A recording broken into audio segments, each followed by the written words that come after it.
Gets going here in Bryan, downtown, and with us right now is Terry Kraus, who's in charge of that organization. I indeed am. And what a wonderful organization it is, too. Oh, it's great. It's a community standard. It's been a community standard. We are celebrating our 165th anniversary this year. Because we are celebrating, this is one of those there was no year one thing.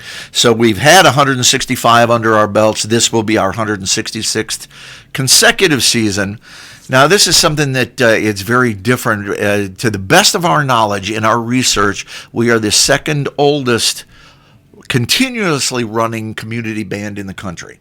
The first would be Allentown, Pennsylvania, and they've got a couple years on us. But there has been some form of a Bryan city band or city musical organization for 165 years. That is just hard to imagine. Oh, yeah. Keep something going that long. It is amazing. Yeah, it shows the dedication of the people behind it and the loving of it, of the community, to keep supporting it year after year. So how many band directors now, Terry? Oh my! John Hartman was here for. I think he was here for 45 years. Actually, this is one of those weird things.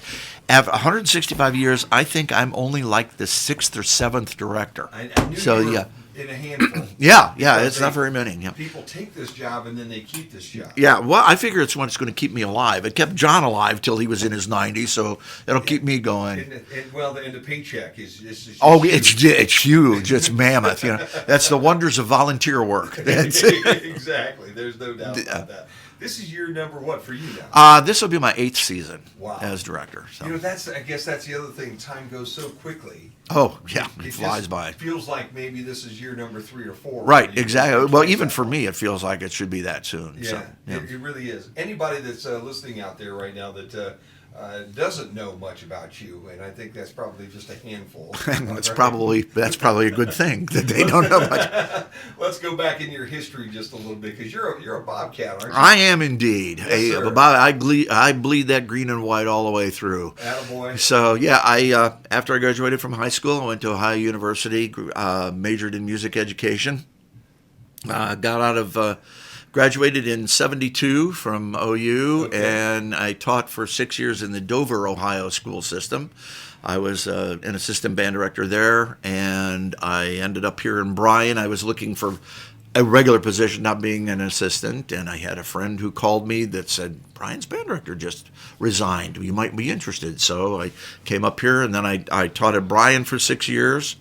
And then we hit the 80s, and everybody was getting rich in the 80s, and I was a teacher. I wasn't. Mm-hmm. So I got out of education for a while and to seek my fortune, and that didn't work at all. So I went back into teaching. Then I spent 22 years at Hilltop as the band director at Hilltop. Yeah, wow. And again, I took over the city band in 2010. Was my first season of that. That's it. And here I am. That's amazing. Now, were you part of the March in 110? Of course I was. In fact, 1967 was the first year that it had gone to an all-male band. That was my freshman year. I was in the 110. The first year it was the 110. I'll be darned. Yeah. Because I started. You were ending just as I was starting, because I went down in 72 you're a kid. and left 76. Yeah, I'm just a baby. No doubt about that.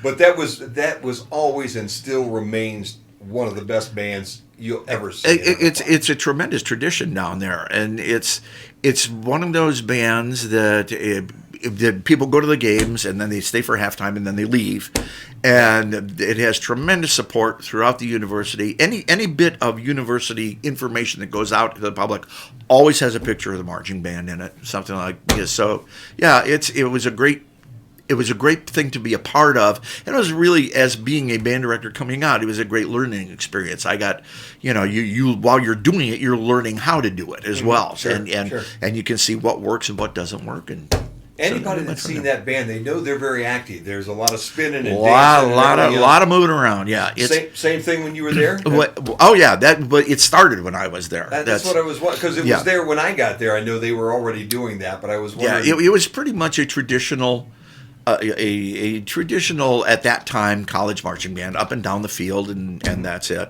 And they went a different direction, and we started playing all popular music, pop songs that were on the radio, and all of a sudden we started adding dance moves and things like that. And, so, and that tradition has stayed and has grown and grown. Who was the band director back at that point? Gene Thrailkill, who when he left OU, he went to University of Oklahoma.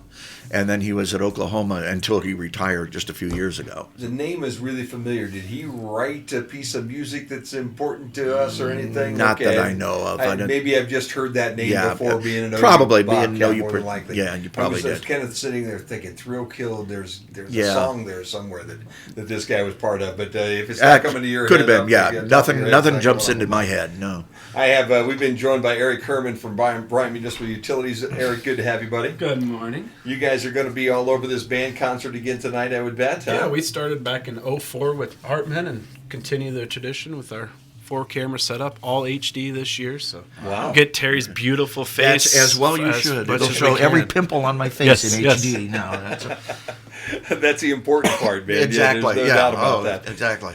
Eric, let's go back in time just a little bit as we're talking about this band because it doesn't seem like it could possibly be that long ago that we started covering the band concerts too. That's what we were talking about the other day. We were going back pulling stuff out for graduations and stuff, and we got into there's some stuff going around on Facebook about the arts history in Bryan with the bands and the art department and stuff like that, and it's just the things that have happened over the last several years, and the things that we've been able to cover with the band. I mean, the band's had a lot of historical moments that, BMU's been able to capture and archive for future generations that way. Yeah. And somebody that can't make the band concert tonight that still has the ability to watch the band concert, where would they find that concert? Yep, we rebroadcast them starting Thursday nights on BMU Channel 4 for Bryan City Cable. Then we will also have them up on the YouTube page for Bryan Municipal Utilities. If you go to our website, cityofbryan.net, then on the bottom of that page are BMU programs, the playlist, and you can get to our YouTube channel there or visit us on our YouTube channel. Just go on and search BMU Video. There you go. You'll find our channel. Video on YouTube, and you can go back and see a couple of years. Yeah, we've back to I think 2014 on the YouTube channel right now, and or if you want to look at older ones, we have older ones in our archive. Okay, so you can actually go back in the archive when you're up on the YouTube channel and see the YouTube channel doesn't have it, but let us know if they're looking for a specific one. I know somebody had asked last year for Hartman's last concert, so we pulled that one out and rebroadcast that one. So well, that was an interesting time. What was 99 years old? Was it John 99, about to be 100? Well, John was 99 when he passed away. He actually retired from the band like 2 or 3 years before that. Okay. So he was around, sitting down in front, watching everything. So he really wanted to be he really wanted to be 100 years old, and because I would, after he retired, I would always have him come up and direct at least one song during a concert, and he really wanted to last until he was 100, and he almost made it. Well, and I know there were big plans to have on his 100 because wasn't he a 4th of July birthday or Sousa's birthday, wasn't it? I don't remember. There was a relation in there somewhere. Yeah, I don't remember my birthday. Well, there was a number there that I'm trying to remember right now that was significant for whatever reason on that. And I know that there was talk about having him maybe do a 4th of July concert or be part of a 4th of July concert when he was 100 years old. Right. We really wanted him to direct Stars and Stripes Forever. Sure. So when he was 100 and his son was going to come back and from Chicago, from California and stuff. So, well, unfortunately, we didn't make it. But well, we can all hope to be 99 years old and as active and as healthy as he was, because he was amazing. John, and I'm probably getting some of this a little bit wrong, but John's daily routine is he would always walk or run as well as he could. He had a ski machine down in his basement. He would do that for a half hour to 45 minutes. He would practice his horn every day for a half an hour, every day, and he had 20 songs that he would sing 2 or 3 times a day just to keep his lungs active. And Sure. Yeah, and this until the day he died. So it was amazing. So he really was. He was one of a kind. There's no doubt about that. Yeah. Well, they're going to be talking about you down the road, Terry, too. Let's hope it's positively. There's so many things. I can never run for public office. Has a bobcat. It just kind of puts that in there. Yeah, there you go. You're an OU boy. That's right. What can you say? You write it all off right at that moment. There's That's no right. doubt about that. There's That's no right. way to get around that. I have the same problem. Yep, I can understand that. And it's no problem from my perspective at all. Yep, I think it's wonderful. I do too. I do too. Because you go back to those days, the football team was horrible when I was there. It was lousy. Yeah. But everybody went to watch the band, and as you said, and they would get up at the end of that because we're down 35-0 at halftime. Yeah. So what the heck? Let's go. Yeah. So you'd watch a great band show, and then you'd hop on in your car, or you'd walk wherever you're going to go, and you're out the door because the football was not much of an attraction. No, it wasn't much of a thing. It's been better in the past few years. It has been. Yeah, we've hit a few bowl games and things like that. In fact, this little bragging on my part, or whatever. One of my former students at Hilltop is now the assistant band director at OU. I'll be darned, really. So yeah, who's that? Josh Boyer. Okay, he's now the assistant band director, assistant athletic bands director down at OU. So, we went from the marching 110. It was an all male band back in the day to now a mixture, which is wonderful. That's it's the way it should have been all along. Actually, it should. Yeah. And do you know the reason for that? Why did they Title go IX? to that? What? Title IX. Title IX. Well, I mean, before that, but to be an all male. For an all male band, it was my first year. It was all male, and at that time, this is in 1967. It was not unusual for college bands to be all male. Sure. Why I don't know. It was just the thing that was done at that time. Yeah. So a new director came in, changed it to all male, went to a completely new uniform. And that's where it was. And we were 100 that year. There was only 100 in the band that year. Well, then the next year we were 110, and it was kind of catchy to say 110 marching men, so that just stayed.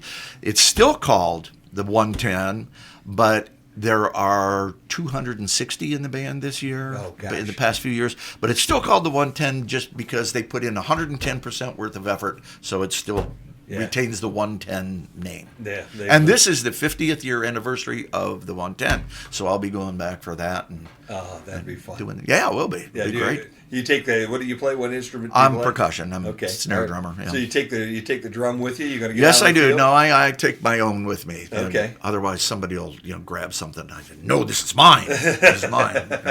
You still got the uni? Do you still fit the uniform and all that stuff? That shrunk a long time ago. Yeah, but the uniforms are the school uniforms. You turn those back in. They didn't make those out. The material they used back then just shrank. Well, they were all wool. Back then they were all wool. Yeah. But what's also interesting is that the first year that I was there, we went to the uniform that is still used today. It is the exact same uniform. Wow. Most college bands, and they have a uniform for 5-6 years. They change styles. Change styles. It's been the same uniform for 50 years now. Yeah. So it's just part of the tradition. Yeah. Terry Krause is our guest right now. The Bryan City Band opens up tonight on the Square, and Eric Herman also with BMU Cable and internet, high-speed internet. We'll throw a plug in that way too, Big E. How's that? Huh? Works. But he's with us here today as well. And Terry, give me a little feel for getting ready for this tonight. I mean, do you guys practice for months and months and months to get ready for the opening? No. We have had 3 rehearsals so far. Okay. And in those first 2 rehearsals, it's just a lot of reading through different music to see what's going to work for us, what won't work for us. Okay. Last night was our final rehearsal before tonight's performance, and where we managed to get everything nailed down, and this is what we want to do for this particular concert. Every week we do a new concert, which is different from a lot of community bands. They will give maybe 4 or 5 concerts throughout the season, or 5-6 months. So they practice their music for 3, 4, 5 times. We practice for an hour and a half the night before the concert, we play the concert on Wednesday. The next week we have all new music that we practice, and then the show next week. So we do that for 8 weeks. That's amazing. That truly is amazing. Well, it just goes to show the amount of talent we have in the band. We have a lot of adults. It's mainly adults. A lot of former and current band directors and or music teachers, and a lot of very talented, very interested high school kids. So, they do a very good job. It's not an in-depth rehearsal by any means, but they manage to get through things and make it sound good. So, they do. Yeah, no, you always do. There's no doubt about that. How many members of the band this year? It varies because it's a volunteer organization. Sometimes you got people going on vacation. So there's a lot of people in it. Generally, we're around 70, 75, I'd say. Yeah. Yeah. So and in the past couple of years, we've had as many as 100, and then sometimes it dips down into the 60s again, depending on what time of summer it is, if everybody's on vacation. But it's a real good turnout for. It's hard to imagine you can keep that many people volunteering and coming down every week for 8 consecutive weeks throughout the summer. It just is. Well, it's a good opportunity for people who want to continue to play their instruments, especially in this area of the state. There's not a whole lot of opportunity for having little dance bands or this or that other thing, but a lot of people. And this is something, as music educators, we always try to say that we are trying to train people to appreciate music and want to do music for the rest of their lives. I always hate the athletics music comparison, but sometimes you have to. Athletics, by the time you're 40 or 50, you're pretty well knees are going to be shot or whatever like that. But you can, go to John Hartman. You can do music up until you're 99. Exactly. So, heck yeah, give me a chair and exactly.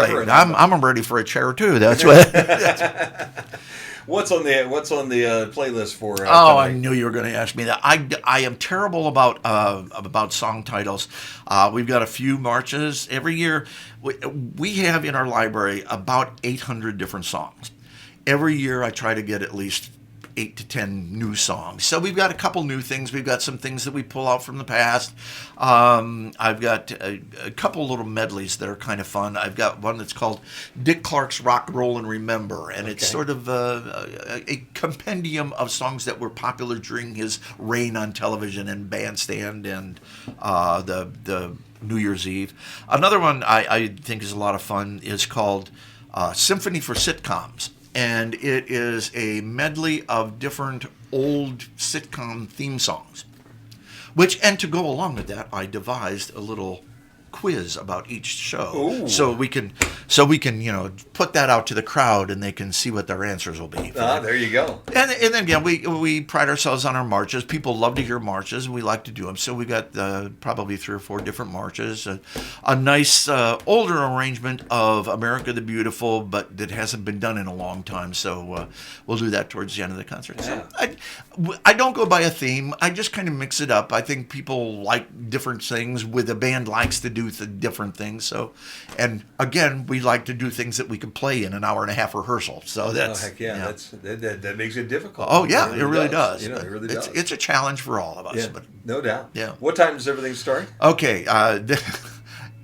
It starts at 7:30. The concert starts at 7:30. There's been some confusion about that. We just started doing that last year. For a zillion years, it's been 8 o'clock. Concerts are no longer at 8 o'clock. Okay. Ladies and gentlemen, they are no longer at 8 o'clock. It's 7:30 on the bandstand. Now, this year, because the construction is done, we'll be able to be back up on the bandstand. Yeah.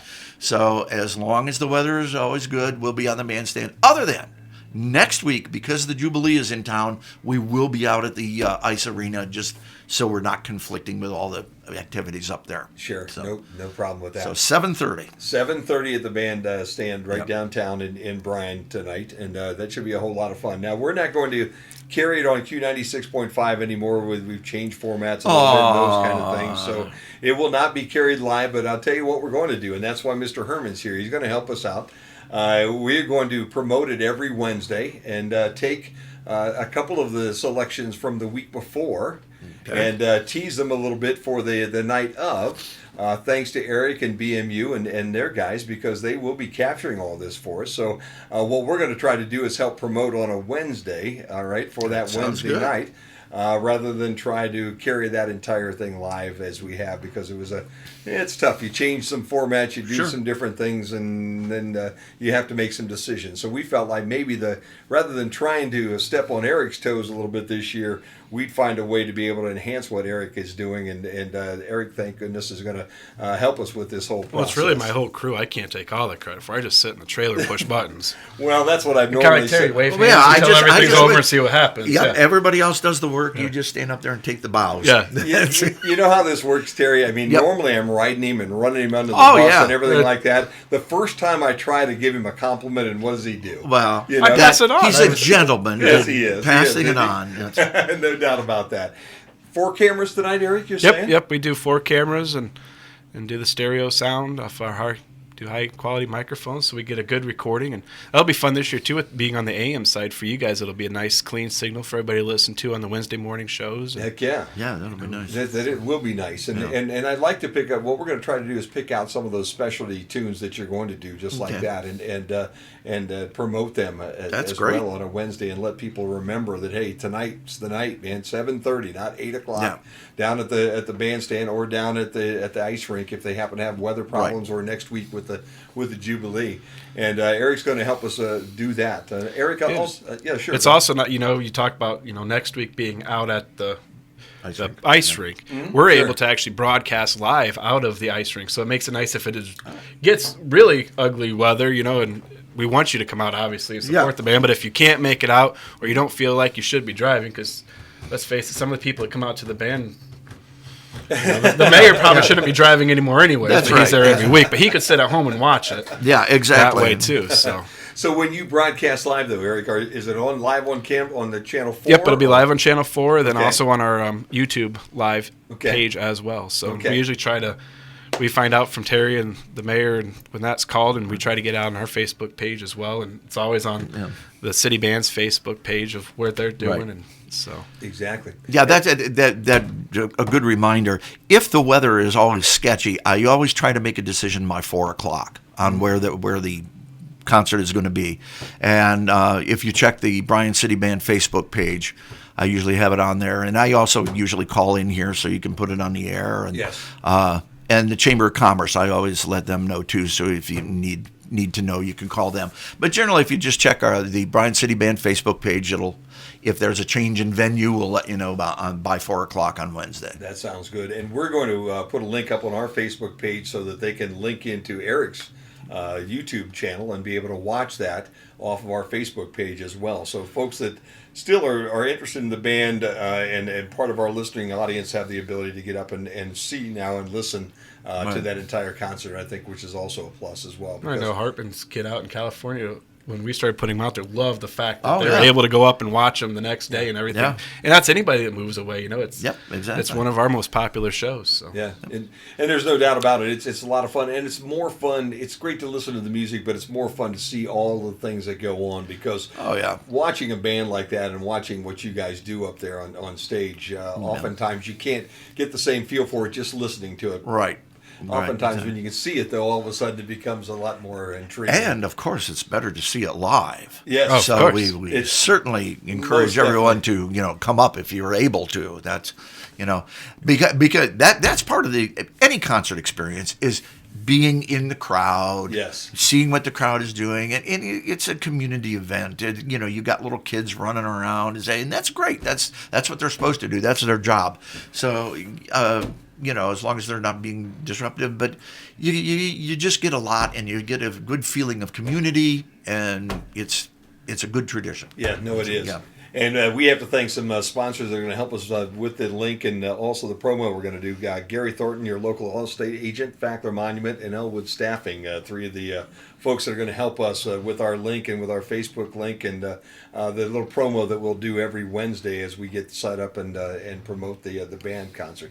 Big E, let's go over your side of this whole thing one more time, because we're running out of time, and I'm going to send you both on your way, and then I'm on my way. How's that? Yep, we're going to have replays every Thursday night on Bryan Municipal Utilities Cable Channel 4. Okay. Those will be at 8 o'clock. And then we will also have on our YouTube page and Facebook page, and then linking back to you guys for that as well. But as Terry said, show up at the concert first and then rewatch. Exactly. It's always interesting where we get a camera and find the band members that do little quirky things throughout that thing. And there's always that something that always happens back in there. Yep. You know, but the atmosphere up on this is unreal. Sitting out on the courthouse lawn as the sun's going down, and you just get people driving by on High Street if they got out of town that just slow down and stop and what's going on back there. It's really fun atmosphere up there. Yeah. We're very fortunate, really, to have a group of folks who are that dedicated, that are willing to come out and show up on a Wednesday night, week after week, for 8 weeks in the summer, and put on a performance like they do.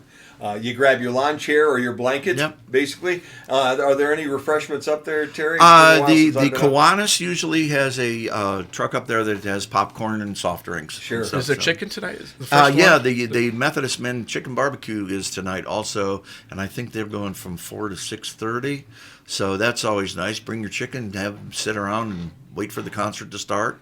That's when summer always starts. You know, when you guys start and have your opening night like tonight, that's when summer starts in Bryan, Ohio, and Northwest Ohio. Well, I'd hate to see what would happen if we didn't go. A year without a summer. It would be. It would be traumatic for everyone. That's when that global warming thing goes the other way. Exactly. You know, and it becomes a global cooling thing. Yep. If somebody wants a DVD, can they still get DVDs? Yep, DVDs are available, and with the All HD now, we're also going Blu-ray. You can get everything on the Blu-ray, so you keep that full HD. Yeah. Call our offices at 633-6100, or that's on the website as well at citybryan.net. Fantastic, man. How's everything in the cable and internet business right now? Fantastic. There you go. So if you're looking for some high-speed internet or cable, Bryan Municipal Utilities, obviously, we've got a soft spot in our heart for that organization, as well as seeing how we've got about a 20-year relationship here at this point. Well, it's powering the Funderdome's live feed out here. It is definitely what is causing. Can we say that? Are we allowed? Are we still allowed to do the Funderdome? Yeah, Paul. You know, you saw Steve Harvey come out with that the other day. He's got the Funderdome show going on here. Now, you know, I think you lost out on that. Well, you should have copyrighted it right there. Why did I not get that copyrighted a year and a half ago? You know what I mean? And then Steve Harvey would be coming to me rather than me having to go to Steve Harvey right now. And I got a sneaking hunch he's going to win, too. If you may be getting a phone call. You never can tell. Yeah, survey says you lose. All you just got to do is point to Ben Murray. That's it, man. Call BB. BB did that one. Yeah. BB took care of it, man. Terry Krause, the Bryan City Band leader, and thank you, sir, for being here, director. And thanks for having me here. And Eric Herman, too, from BMU. Guys, I'll tell you, I'm waiting for the season to start tonight. You guys always do a great job. Come back and see us as the summer goes on, will you? All right, we'll do. Know what's going on? Sure. Because every Wednesday we're going to promote this and try to help you get as many people down there to enjoy this the way they should enjoy it. Right there on the square with you. How's that? Appreciate it. Thank you. Again, our preview will always be brought to you by Gary Thornton, your local Allstate agent, Fackler Monument, and Elwood Staffing. Guys, thanks a lot. With that, we're time to get to the Osgood files here on the Q and wrap things up for a Wednesday here on Q 96.5 FM. Thanks, guys.